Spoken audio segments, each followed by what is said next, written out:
¿qué tal? Muy buenas noches, bienvenidos otro miércoles más aquí al debate de Teatro Crítico en Oviedo Televisión. Esta noche contamos con la presencia de Javier Delgado Palomar y Gustavo Bueno Sánchez. Buenas noches a los dos, gracias por estar aquí. Y vamos a tratar de un tema que el propio Gobierno ha avivado en las últimas semanas. La última remodelación del Gobierno, con la incorporación de la nueva ministra de Cultura, González Sinde, ha vuelto a poner encima de la mesa el tema de los derechos de autor, el tema de las descargas por Internet. En general, toda esta campaña contra la supuesta, luego veremos por qué supuesta, piratería, contra los derechos de autor, etcétera, etcétera. Y sobre eso vamos a hablar esta noche, sobre los derechos de autor. Y lo primero que les voy a preguntar a nuestros invitados esta noche es algo personal, es si ustedes pertenecen a la Sociedad General de Autores, porque nunca se sabe, ¿eh? Bueno. No tiene, yo creo que unos casi 200.000, ¿no? Afiliados, pero yo de momento no soy uno de ellos, no soy Gustavo. No, puede que... Tampoco, ¿no? Bien, entonces, ¿qué les parece el nombramiento de González Sinde y sus declaraciones en torno a este asunto de las descargas, de la propiedad intelectual, etcétera, etcétera? Hombre, empiezo yo, si queréis. Esta nueva ministra, pues de entrada parece que ha generado una gran polémica, ¿no? Porque parece alineada con las tesis de la SGAE en cuanto que quieren prohibir, o han anunciado que quieren prohibir las descargas a través de Internet. Y de hecho ya han cerrado algunas páginas en Estados Unidos, que son páginas de enlaces, ¿no? De enlaces de descargas y eso. Entonces, la cuestión se plantea ahora como una batalla entre los partidarios de seguir descargando archivos por Internet y los políticos, que incluso esta ha sido colocada ad hoc para esto precisamente. Entonces yo lo veo como... Ahora mismo, la batalla estrictamente económica de dineros que hay que repartir, como una batalla que se da entre las casas discográficas y la Sociedad General de Autores, que se han coaliado en una coalición, la llaman la coalición por Internet, y luego otra coalición, que es la de Vodafone, Telefónica, ONO y ¿cuál es la otra? Orange, que se están repartiendo el dinero de la música y de las películas entre ellos. Entonces unos han dejado de ingresar un dinero por culpa de los otros, que son los que se lo están llevando. Y en esa dialéctica, digamos, empresarial, digo yo que se va a ventilar el asunto. Lo que pasa es que uno de los lados ya tiene el apoyo político, que es la nueva ministra, efectivamente. Sí, bueno, para marcar esto un poco en una perspectiva general de cuando se habla de derechos de autor, etcétera. Estos son asuntos que vienen históricamente determinados, que las tecnologías han provocado unos ajustes necesarios, pero que fundamentalmente hay dos tipos de derechos distintos, los que se suele llamar propiedad industrial y propiedad intelectual. Entonces, aquí las dos corresponden a dos grandes mitos, al mito de la naturaleza y al mito de la cultura. En la propiedad industrial, pues es aquellos inventos, descubrimientos, que puede ser pues la aspirina, el Viagra, o que puede ser pues el motor de explosión, o que puede ser los palillos o la fregona, que parece ideológicamente que eso estaba ahí en la naturaleza y que alguien se dio cuenta que existía. Y al que hace una patente o propiedad industrial, solo se le reconoce internacionalmente 20 años de derecho de explotación. A partir de esos 20 años, esos bienes que se supone que estaban en la naturaleza, que nadie se había dado cuenta quién era, entonces ya cualquiera los puede utilizar, ya pasan a ser de dominio público. Sin embargo, la otra propiedad, la propiedad intelectual, que es la que está vinculada al mito de la cultura, se supone que ahí el creador no es la naturaleza ni Dios Padre, sino que los creadores son los autores que han hecho una música, que han escrito un texto, que han tomado una fotografía, etcétera. Entonces a estos se les reconocen los derechos en vida y hasta 50 años después de que se haya muerto, para que sus hijos sean unos gandules que puedan vivir de las rentas de lo que sus genitores y creadores de aquellas obras pues urdieron. Claro, lo grave en la situación es que la SGAE, por ejemplo, es una asociación privada, como lo es Cedro, que se atribuyen la gestión de los derechos de todos los que sean socios, y quienes no se hagan socios, peor para ellos. Ellos firman siempre hablando en nombre de la cultura, y en nombre de y ellos son los creadores de toda la cultura, y entonces los gobiernos en la situación actual les interesa estar en buenas relaciones con los que son los verdaderos ideólogos de nuestro presente, y de la misma manera que en el antiguo régimen, pues la Iglesia tenía unos privilegios que era cobrar los diezmos y las primicias, pues ahora son los llamados autores los que tienen el derecho de pernada de cobrar unos diezmos y unas primicias, pero no solo por derechos de autor, sino por cánones que se han puesto a los productos vírgenes. O sea, cuando se compra un folio, cuando se compra un disco virgen o cuando se compra un aparato, ya estás pagando un canon para los potenciales contenidos que puedas tener ahí. Es una cosa totalmente delirante. Es una situación vergonzosa y donde el público está totalmente inerme. Sí, me parece interesantísimo, luego vuelvo sobre ello lo que dice Gustavo, del mito de la cultura y el mito de la naturaleza, pero por seguir abundando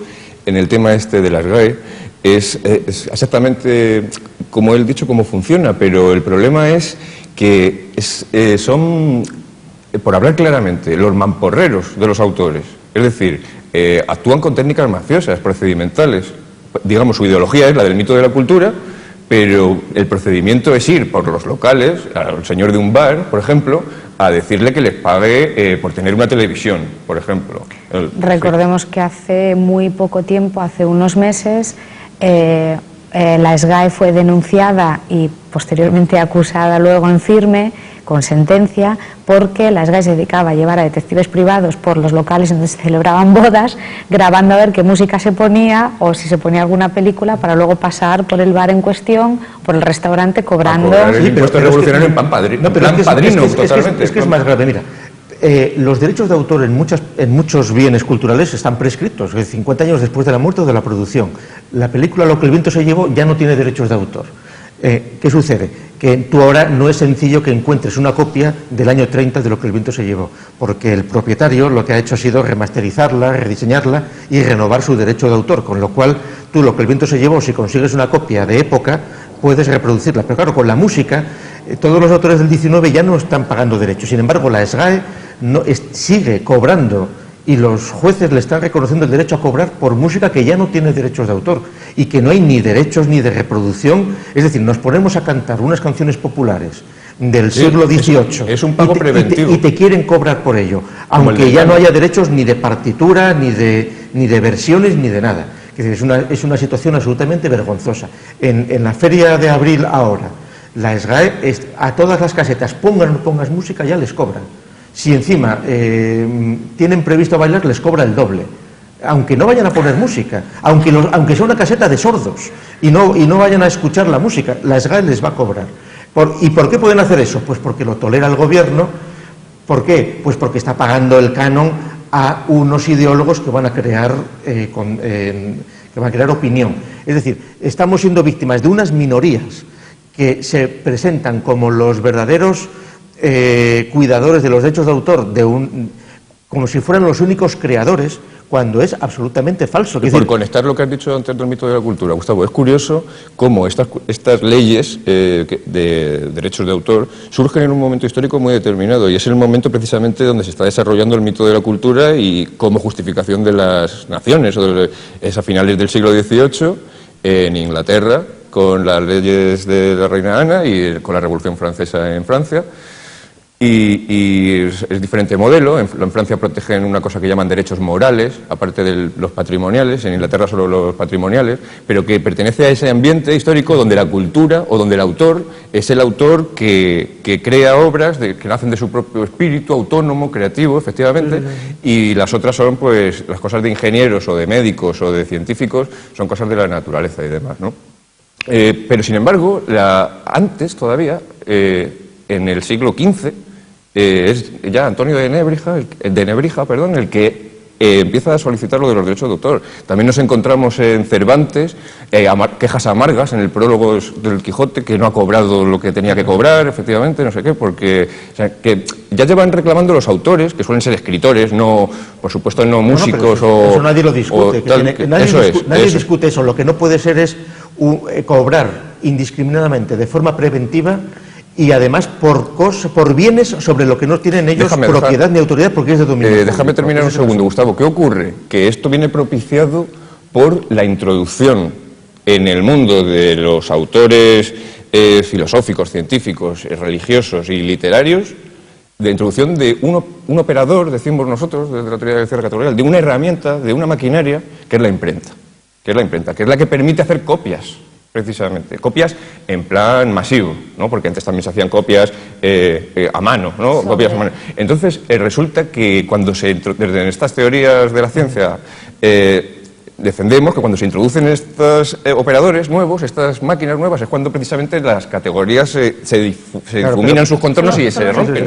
Entonces, para que se entienda, estoy comparando Internet, la llegada de Internet con la llegada de la empresa. Sobre eso quería hablarle. Es un invento que ha reventado la categoría y entonces hay que reinventar ese mundo, esa industria. Sobre eso quería hablar, sobre este nuevo operador que ya lo has mencionado tú, Javi, Internet, que parece ser el monstruo, el gran monstruo de los derechos de autor, ¿verdad? Que se va a comer todos los derechos de autor.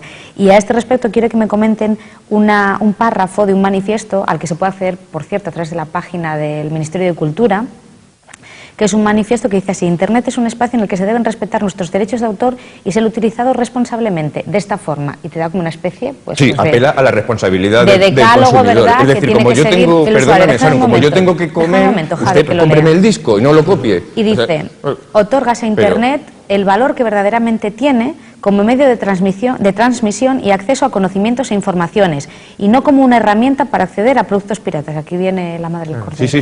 Internet es y debe seguir siendo una vía a favor de la cultura, no un medio para fomentar su destrucción. Claro. Ahí están primero ya ellos en su mirada estrecha calculando que Internet es solo el vehículo que les permite hacer copias piratas sobre las que ellos tienen derechos y dejan de vender. Claro, es imposible luchar contra las copias piratas, absolutamente. Y tú antes has dicho una cosa interesante. La sociedad de autores, curiosamente, surge principalmente no tanto por autores de libros, que sí, que tenían sus propios derechos de autor, sino la sociedad de autores, cuando surge en España, tiene que ver sobre todo con las representaciones, con el teatro, etcétera, antes de que hubiera el cine o que hubiera las copias. O sea, Sinesio Delgado y esto. Entonces, Internet, ellos ya han logrado, y no hay que olvidarlo, el canon sobre los discos duros de los ordenadores, etc. Lo que quieren ahora es cobrar un canon a las compañías telefónicas que prestan los servicios de acceso a la información. ¿Un canon por qué? Como si todos los contenidos que fueran por Internet fueran propiedad de estos señores, cuando estos señores es una parte ínfima. Una parte ínfima de lo que hay en Internet. Es verdad que es un supuesto, Gustavo, pero cuando te pones a escarbar, Telefónica publica también sus datos, dice el 80 y tantos % de la transmisión de Telefónica son descargas de música y de películas. Vamos a ver. O sea, quiero decir que la gente no se compra una DSL para leer Cervantes Virtual o el Proyecto Filosofía. La gente se compra la DSL para comprar música. Pero las descargas no son necesariamente ilegales. Es decir, nosotros este programa Teatro Crítico lo tenemos puesto en Internet. Cualquiera puede descargarlo. No tiene por qué cobrar la sociedad SGAE nada por un programa donde no hay derechos porque no se quiere que los haya. Cuando Televisión Española ofrece todos sus vídeos para descargar por Internet, tú no tienes por qué estar pagando a alguien que tiene en el comercio una canción que encima no vende para que cobre un canon en función del porcentaje de gigas que se han descargado. Es que asociar el tráfico de Internet con los derechos de autor es falaz. Gustavo, aunque no esté asociado de manera formal, digamos, sí lo está de hecho. Pero es una falacia. Es una falacia en la cual los políticos no se enteran de lo que están haciendo. Un momento, Javi. Sí. En cualquier caso, si el 80% del tráfico de Internet efectivamente son descargas de películas, estamos ante un proceso imparable. ¿Qué tiene que hacer la industria? ¿Ponerle puertas al campo, como se suele decir? Es lo que intenta. Pero es que eso parece imposible. Intenta intervenir en los ISPs, es decir, en las empresas que dan acceso a Internet. ¿Para qué? Para que no permitan, para que no permitan el acceso, o para que solo permitan acceso a sitios que sea pagando, €1 por la canción o tal. Pero ¿qué ocurre? Que no, que ya hay ISP rebeldes, ya está Yastel, ya está el otro, no sé qué. Y entonces estas soluciones pueden servir pues temporalmente, a lo mejor, para ellos, me refiero para el bloque de los autores y de las empresas discográficas. Puede servir temporalmente, pero esto es imparable, como tú dices, Aaron, es como lo de la imprenta. Aquí donde ellos pueden cobrar, y ya lo están cobrando el canon, es en los soportes vírgenes. Ya han conseguido ese canon. Es decir, cuando compramos un disco duro ya estamos pagando. Es decir, si estamos pagando es porque tenemos derecho ya a copiar lo que nos dé la gana. Y entonces, lo que está sucediendo ahora es, las películas es un caso aparte, pero es que la música, o sea, la integral de muchos músicos, cabe en un disco duro de los que venden ahora, de 1 giga, de 2 gigas, ahí caben miles y miles de canciones.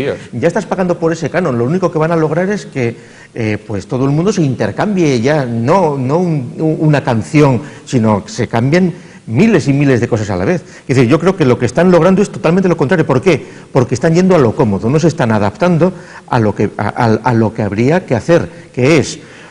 Y que de hecho algunos productores de contenidos lo están haciendo.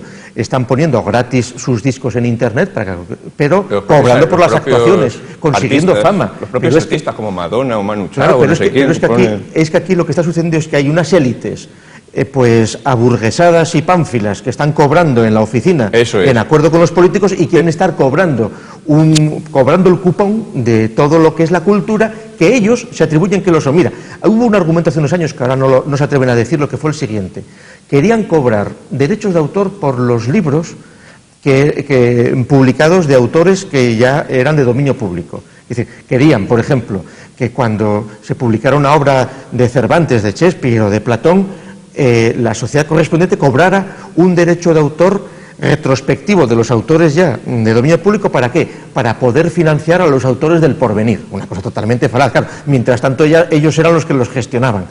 Son asuntos que están... Entonces aquí yo vuelvo a lo que dije al principio. Lo que es absolutamente incomprensible es que los políticos defiendan estas cosas con este ardor, cuando sin embargo se desprecie a los que han inventado verdaderos inventos que están beneficiando a millones de hombres, como pueden ser medicamentos, como pueden ser todos los medicamentos, y que sin embargo las empresas que los desarrollan, que los han financiado, solo tienen 20 años para explotar esos productos. Efectivamente, mira, yo creo que está presa la industria de unos modelos que ya no te voy a decir decimonónicos, sino dieciochescos, es decir, se protege como las leyes que se surgieron al final del siglo XVIII, cuando de repente ya no tiene que ver nada la industria con eso, porque los productos culturales son de masas, los autores no son seres medio sagrados. O sea, el Rodolfo Chiquile-Cuatre, por ejemplo, esa es la calidad de esos autores, la calidad de esa cultura. Habría que ver también eso, bajo mi punto de vista. Es decir, la cultura ya no es el autor sagrado como puede ser Cervantes o Lope de Vega, no. Javi, son unos autores que es la cultura de masa, son grupos, sí, pero es la cultura de ruido, lo que el consumidor basura quiere, que es por lo que paga. Es decir, si vas a ver las cifras otra cosa es a quién cobra la sociedad de autores, que cobra a lo más fácil. Es decir, en Asturias, la sociedad de autores el año pasado dijeron las cifras, el mayor ingreso que hicieron fue por un concierto de una orquesta sinfónica en cualquier caso, rusa, no sé dónde, que había actuado en un teatro aquí, que fue al que pudieron engancharle. Claro. Ahora, cuando seguramente tocaron pues música sin derechos de autor, una orquesta extranjera, y que hasta las partituras serían partituras soviéticas sin derechos de autor de la partitura, con lo cual, ¿a cuento de qué viene la sociedad de autores a tener que cobrar un concierto que da una orquesta en esas condiciones? Solo se explica pues simplemente por una exacción de atraco, de puro atraco, de puro abuso de la situación en la que están. Tenemos que dejarlo aquí. Les doy 30 segundos por si quieren añadir alguna cosa más al respecto de los temas. La idea principal que quiero transmitir es un modelo obsoleto, porque la industria se ha revolucionado a través de Internet. Es decir, la distribución tiene que cambiar la forma de producción. Y no está hecho, o sea, tienen que adaptarse. Mientras tanto están perdiendo dinero, efectivamente, y están dando atracos en plan abusivo, como acaba de describir Gustavo. Están buscándose la vida en las fallas de Valencia, en la Feria de Abril, en pequeñas televisiones, apretando los clavijas a un dueño de un bar, por ejemplo. Están dando atracos y comportándose como mafiosos porque están perdiendo dinero. Y entonces, hasta que no se aclaren y la industria, digamos, se revolucione, esto seguirá así atascado. No, pues que si pueden cumplir si pueden mantener esas actitudes y estas actuaciones, es porque tienen el apoyo completo de la clase política en España ahora, que fueron incapaces de ir contra el canon en su momento, y que no hay que olvidar que siempre que copiamos cosas en soportes digitales, magnéticos, ya hemos pagado un canon por ello, con lo cual hay un cobro preventivo y libertad absoluta. Ya hemos pagado el derecho de pernada. Bueno, pues gracias a los dos por acompañarnos esta noche, gracias a ustedes. Véannos, cópiennos, que aquí no tenemos ningún problema, difundan este mensaje por el mundo, y nada más, nos vemos la semana que viene aquí en Oviedo Televisión. Gracias.